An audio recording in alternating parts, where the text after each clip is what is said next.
Hi friends, इस video में हम क्या क्या सीखेंगे पहले बता देता हूँ आपको मैं।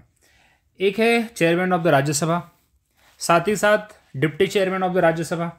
क्योंकि कोई बड़े बड़े टॉपिक नहीं, इसके लिए कोई सेपरेट वीडियो बनाने का कोई ऐसा कोई मतलब नहीं, क्योंकि इससे पहले मैंने स्पीकर एंड डिप्टी स्पीकर के ऊपर अलग अलग वीडियो बनाया है, आप उससे कंपेयर भी कर सकते हैं।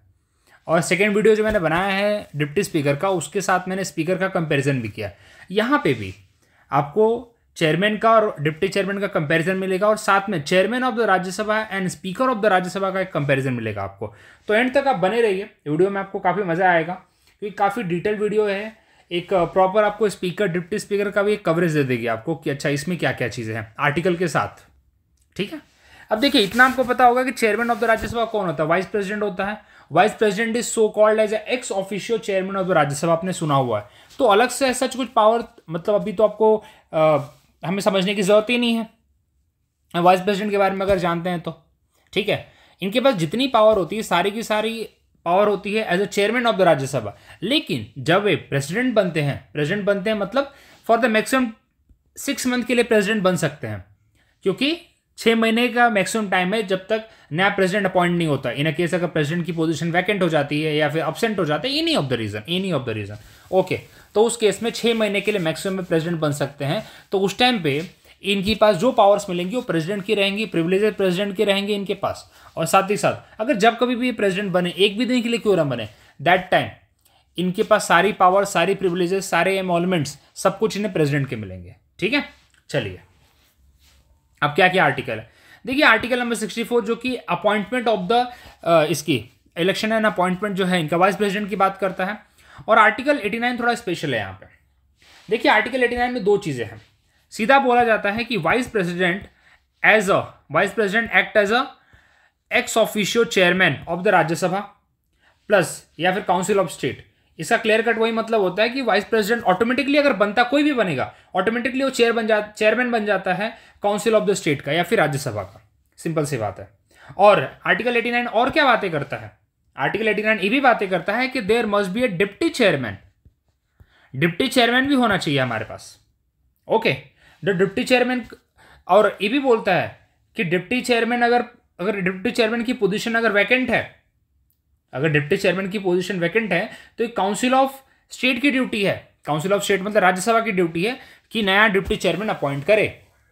सिंपल सी बात है। ओके, अब यहां पे वाइस प्रेसिडेंट ये क्यों नहीं लिखा है कि चेयरमैन ऑफ द राज्यसभा अगर वैकेंट है तो, क्योंकि चेयरमैन ऑफ द राज्यसभा कौन है, वाइस प्रेसिडेंट है। तो वाइस प्रेसिडेंट की इलेक्शन की ड्यूटी किसके पास है, वाइस प्रेसिडेंट की इलेक्शन की ड्यूटी है इलेक्शन कमीशन ऑफ इंडिया के पास। इसलिए यहां पे सिर्फ डिप्टी चेयरमैन की अपॉइंटमेंट की बात की गई है अलग से। ठीक है, अगर वैकेंट होती है तब। अब वेरेज अगर आप आर्टिकल 93 देखेंगे ना, तो वहां पे स्पीकर एंड डिप्टी स्पीकर दोनों को अपॉइंट करने की ड्यूटी लोकसभा को दी गई है। यहां पे डिप्टी चेयरमैन की अपॉइंटमेंट की ड्यूटी दी गई है राज्यसभा को, क्योंकि सबको पता है कि vice president is a ex officio chairman of the Rajya Sabha. तो यहां पे बात ही नहीं की जाती उसकी ज्यादा, सिर्फ इतना बोला गया है कि yes vice president is a ex officio chairman, सीधा बोला है, लेकिन अपॉइंटमेंट की ड्यूटी नहीं दी है राज्यसभा को। इतना दिमाग में रखिए आप। चलिए, तो आपको इतनी बार रिपीट हो गया। कैसे इलेक्शन होता है, इनडायरेक्ट इलेक्शन होता है। इलेक्टोरल कॉलेज आपको पता, पूरा पार्लियामेंट इसके अंदर रहता है, वेदर नॉमिनेटेड और इलेक्टेड सारे रहेंगे यहाँ पे। ओके, लोकसभा राज्यसभा पूरा आएगा। 5 साल का टर्म होता है जो हमारा कॉन्स्टिट्यूशन में लिखा हुआ है। 35 ईयर की एज होती है, रीअपॉइंटमेंट हो सकती है, बार बार री इलेक्शन में पार्ट ले सकता है, सब कुछ हो यहाँ पे। साथ ही साथ सिटीजन ऑफ इंडिया होना चाहिए, ऑफिस ऑफ प्रॉफिट होल्ड नहीं करना चाहिए। और क्या बताऊँ आपको मैं, और इसमें सिंगल ट्रांसफरेबल वोट के थ्रू या एंड वोटिंग होती है यहाँ पे। और कुछ बचा, चलिए हाँ 20 यहाँ पे इलेक्टर चाहिए, 20 यहाँ पे प्रपोजर चाहिए, सॉरी 20 यहाँ पे इलेक्टर नहीं है, 20 यहाँ पे प्रपोजर चाहिए और 20 यहाँ पे सेकेंडर चाहिए, 40 लोग चाहिए यहाँ पे। तो ये है वाइस प्रेसिडेंट के लिए सब कुछ आपको बता दिया मैंने। चलिए अब देखिए, presided all session of the Rajya Sabha, बिल्कुल जब तक ये प्रेसिडेंट की पद पे नहीं जाते हैं, जो भी इनकी ड्यूटी अगर अलग से प्रेसिडेंट की नहीं मिलती है तब। वोटिंग पावर क्या है भाई, कोई इनको वोटिंग पावर नहीं है, बट एज अ चेयरमैन इनको कास्टिंग वोट देने का राइट है। कास्टिंग वोट मतलब होता है कि जैसे देखिए कोई बिल पास हो रहा है, उस केस में हाउस डिवाइडेड हो चुका है इक्वल पार्ट्स में। इक्वल पार्ट्स मतलब एक साइड यस बोलने वाला भी 100 है, नो बोलने वाला भी 100 है, तो उस टाइम पे कास्टिंग वोट मतलब एक एक्स्ट्रा वोट होता है जो एक दल को जिताए, तो इनके पास होता है। स्पीकर के पास भी यही होता है, speaker has a casting vote. Otherwise speaker कभी वोट नहीं करता है। उसी तरह से ये भी कभी वोट नहीं करेंगे जब तक टाई का केस नहीं आता है, ठीक है। ऐसा लगता होगा अच्छा चलो सबकी वोटिंग होगी, आखिरी में चेयरमैन वोट करेगा, ऐसा नहीं होता। जब तक दोनों साइड बराबर पे नहीं अटक जाते हैं, टाई नहीं हो जाता, तब तक वोट नहीं करेंगे। Same goes with speaker as well. Speaker की और इनकी पावर यहां पे सेम है। रिमूवल, क्या लोकसभा के स्पीकर को रिमूव करने का जो तरीका है वही चेयरमैन को रिमूव करने का भी तरीका है क्या? नहीं है भाई। जो चेयरमैन को रिमूव करने का तरीका है वो वाइस प्रेसिडेंट वाला है, ठीक है। वाइस प्रेसिडेंट को कैसे रिमूव करोगे? Resolution pass by majority of all the member of the Rajya Sabha, उस टाइम पे जितने मेंबर होंगे उसकी मेजॉरिटी, और लोकसभा उसको सिंपली एग्री करता है, ठीक है। लेकिन और हाँ, 14 दिन का इनको नोटिस देना पड़ता है। सिंपल सी बात है, 14 दिन का इनको नोटिस देना पड़ता है so that he can defend himself. लेकिन स्पीकर के केस में क्या है? स्पीकर के केस में 50 लोगों का उसको वो चाहिए। अगर रिजोल्यूशन पास करना है ना तो 50 लोगों का सिग्नेचर चाहिए उस रिजोल्यूशन पे। ये स्पीकर का पावर है भाई। थोड़ा स्पीकर को यहाँ पे रिमूवल थोड़ा ज़्यादा स्ट्रांग बना रखा है। चलिए, क्या मनी बिल सर्टिफिकेट कर सकते हैं? सर्टिफाई कर सकते हैं? नहीं कर सकते भाई ये, क्योंकि मनी बिल के ऊपर राज्यसभा की पावर ही नहीं है। मनी बिल आर्टिकल नंबर 110, ठीक है, आर्टिकल नंबर 110 में डेफिनेशन है, आर्टिकल नंबर 109 में प्रोसीजर है जिसके अंदर लिखा है कि राज्यसभा की पावर नहीं है यहाँ पे। राज्यसभा सिर्फ 14 दिन तक उसको होल्ड कर सकती है, डिस्कस कर सकती है, उसके ऊपर वोट नहीं कर सकती, उसके ऊपर सिर्फ सजेशन दे सकती है, अमेंडमेंट नहीं कर सकती उसके अंदर। ये 14 दिन का मैक्सिमम टाइम है इनके पास। तो ये कैसे सर्टिफाई करेंगे? जबकि आर्टिकल नंबर 110 क्लॉज 3 लिखा हुआ है कि स्पीकर सर्टिफाई करेगा उसको, स्पीकर सर्टिफाई करेगा 110 क्लॉज 3 में, ठीक है। सैलरी अलाउंसेस कहां मिलेंगे इनको? वाइस प्रेसिडेंट के मिलते हैं भाई इनको। वैसे कंसोलिडेटेड फंड ऑफ इंडिया से मिलते हैं, ये बात आपको पता ही है।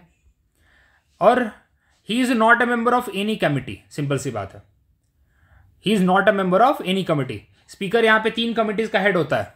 स्पीकर यहां पे 3 कमिटीज का हेड होता है, आपको बता दूं मैं। Business advisory committee, rule committee, और थर्ड होता है जनरल पर्पस कमिटी, ठीक है। मैं लिख देता हूं यहां पे बिजनेस एडवाइजरी कमिटी, दूसरा यहां पे रूल कमिटी, और तीसरा यहां पे होता है general purpose committee, general purpose committee. चलिए अब आगे देखते हैं यहां पे अभी क्या पावर है। ऑफकोर्स वही है, presiding officer of the Rajya Sabha, make sure करना स्मूथ फंक्शनिंग हो, ठीक है। डिसिप्लिन मेंटेन करना, सस्पेंड करना मेंबर्स को जो भाई मिसकंडक्ट करे, उनको रोकना है, चुप रहो, ये सब करना पड़ता है ना। तो ये सब काम तो रहेगा ही रहेगा। चलिए, हाँ, ये सबसे बड़ी पावर है, ये चेयरमैन को है और स्पीकर दोनों को है, under the anti defection law. जिसके अंदर एंटी डिफेक्शन लॉ क्या बोलता है? 10th शेड्यूल के अंदर आता है। अगर कोई पर्सन अपनी दल बदल कर रहा है, ठीक है, पार्टी के विप को नहीं मान रहा है, कोई नॉमिनेटेड है, उसने 6 महीने के बाद अपने आप को किसी पार्टी के साथ ज्वाइन करा लिया, वो भी एक डिस्क्वालिफिकेशन माना जाता है। कोई इंडिपेंडेंट इलेक्ट होकर आया था लेकिन किसी पार्टी को उसने ज्वाइन कर लिया, तो इस तरीके से अगर कोई होगा तो उसको डिस्क्वालिफिकेशन माना जाएगा अंडर द एंटी डिफेक्शन, ठीक है। 52nd amendment act 10th schedule, ठीक है। और इसको वापस से अमेंड किया गया था 91st अमेंडमेंट के बाद। इसको सेपरेट वीडियो प्लीज देखिए, उसको मेरे चैनल पे मिल जाएगा आपको आसानी से, इंडियन पॉलिटी सीरीज के प्लेलिस्ट में। ओके, अब एंटी डिफेक्शन के अंदर डिसाइडिंग अथॉरिटी कौन होता है? डिसाइडिंग अथॉरिटी होता है यहाँ पे चेयरमैन राज्यसभा में, और लोकसभा में होता है स्पीकर। लेकिन क्या इसको हम क्वेश्चन कर सकते? क्या उनके डिसीजन को हम क्वेश्चन कर सकते हैं in the court of law? बिल्कुल कर सकते हैं। कौन से केस में डिसाइड किया था सुप्रीम कोर्ट ने? इन 1992 का केस था खीतो कोल्हन केस, जिसके अंदर सुप्रीम कोर्ट ने बोला था कि जो डिसीजन स्पीकर का है या जो डिसीजन राज्यसभा के चेयरमैन का है, यहां पे that is subject to judicial review के ऊपर नहीं है, वो उसके ऊपर क्वेश्चन किया जा सकता है। अगर इंटेंशन मैलिफाइड है, इंटेंशन गलत है, तो बिल्कुल किया जा सकता है, ठीक है। और क्या करते हैं भाई? कमिटीज को बिल रेफर करते हैं, पार्लियामेंट्रीज कमिटीज होती हैं, राज्यसभा की कमिटीज होती हैं, उसको रेफर करते हैं। आपको पता ही है, हर एक बिल को प्रॉपर एक ना स्क्रूटनी किया जाता है, तो पार्लियामेंट्री कमिटीज उसको करती हैं। वाइस चेयरपर्सन का पैनल एक होता है। देखिए, वाइस चेयरपर्सन का एक पैनल होता है 10 लोगों का, 10 से 12 लोगों का, जिसको अपॉइंट किया जाता है। एक तरह से इसका पर्पस क्या है? इसका पर्पस ये है ना कि इन अ केस अगर चेयरमैन भी नहीं है और डिप्टी चेयरमैन भी नहीं है, तो उस टाइम पे ये जो 10 लोगों में से किसी एक को एज अ चेयरमैन बनाया जाएगा फॉर द टाइम बिंग, जब तक कि इन दोनों में से कोई एक अवेलेबल हो जाए। तो ऐसा होता है। ये सेम यहाँ पे पैनल होता है एक लोकसभा में भी, ठीक है, जिसको स्पीकर बनाता है, स्पीकर वहां पे स्पीकर उसको बना के रखता है, और अगर उस वहां पे स्पीकर और डिप्टी स्पीकर दोनों अवेलेबल नहीं है तो फ्रॉम दैट पैनल, वो उसको बोलते हैं पैनल ऑफ चेयरपर्सन, उसको बोलते हैं हम पैनल ऑफ चेयरपर्सन। यहाँ पे पैनल ऑफ वाइस चेयरपर्सन होता है, बिकॉज यहाँ पे चेयरपर्सन सिर्फ एक ही है, उसका नाम क्या है, उसका नाम है वाइस प्रेसिडेंट। चलिए अब यहाँ पे कंपैरिजन देख लेते हैं। देखिए ऑलमोस्ट मैंने कंपैरिजन के साथ ही पढ़ाया आपको, लेकिन फिर भी एक ना थोड़ा मन को शांति मिलेगी मेरी कि भाई मैंने पढ़ा दिया ऐसे, अदरवाइज कोशिश तो मैंने वैसे ही किया। एक्स ऑफिशियो चेयरमैन, देखिए ये चेयरमैन और राज्यसभा वाइस प्रेसिडेंट, इसको देखिए, लेकिन इसका इलेक्शन बिल्कुल वाइस प्रेसिडेंट जैसा ही होता है, बिकॉज वही है। लेकिन यहाँ पे स्पीकर का इलेक्शन लोकसभा के मेंबर्स द्वारा होता है। तो एक क्वेश्चन ऐसा है कि राज्यसभा का जो चेयरमैन होता है उसका इलेक्शन राज्यसभा के मेंबर्स ही करते हैं सिर्फ, तो आंसर गलत हो जाएगा, क्योंकि राज्यसभा का जो चेयरमैन है वाइस प्रेसिडेंट है, उसके इलेक्शन में लोकसभा के लोग भी हैं और राज्यसभा के लोग भी हैं। लेकिन स्पीकर के केस में ऐसा नहीं है, स्पीकर के केस में सिर्फ लोकसभा के मेंबर होते हैं, बिकॉज और स्पीकर भी लोकसभा का ही मेंबर होता है। क्या राज्यसभा का चेयरमैन राज्यसभा का मेंबर होता है? बिल्कुल नहीं होता है, राज्यसभा का मेंबर नहीं होता है वो, ठीक है। हाउस राज्यसभा है, लोकसभा। चलिए कास्टिंग वोट दोनों को है, वही बताया था मैंने। यहाँ पे इनडायरेक्ट इलेक्शन है, लेकिन ये भी है, लेकिन डायरेक्टली इलेक्टेड है भाई तो Lok Sabha members by people of India नहीं है, बिकॉज पीपल ऑफ इंडिया ने तो उसको वहां तक भेजा है, एमपी ही होता है ना, स्पीकर भी तो एमपी होता है, तो उसको लोकसभा के मेंबर्स डायरेक्टली अपॉइंट करते हैं, ठीक है, मैं सॉरी डायरेक्टली इलेक्ट करते हैं, माय मिस्टेक। कैसे किया जाएगा भाई? Both the house of the parliament, यहाँ पे सिर्फ लोकसभा चाहिए, यहाँ पे राज्यसभा का स्पेशल मेजोरिटी चाहिए, राज्यसभा की स्पेशल मेजोरिटी चाहिए यहाँ पे, और लोकसभा की सिंपल मेजोरिटी या बस पास चाहिए वहाँ पे, ठीक है। इनका कोई रोल नहीं होता मनी बिल सर्टिफाई करने में, आपको पता ही है, लेकिन ये सर्टिफाई करते हैं आर्टिकल 110 क्लॉज 3, ठीक है। चलिए अब थोड़ा ये देख लेते हैं भाई डिप्टी चेयरमैन के साथ इनका क्या रिलेशन है, ये भी समझना जरूरी है, क्योंकि डिप्टी चेयरमैन में ज़्यादा कुछ दम है नहीं यार, आपको बता दूं मैं, इसीलिए वही बता रहा हूँ, क्योंकि साथ में ना दोनों को कंपेयर करके पढ़ा दूं मैं बस।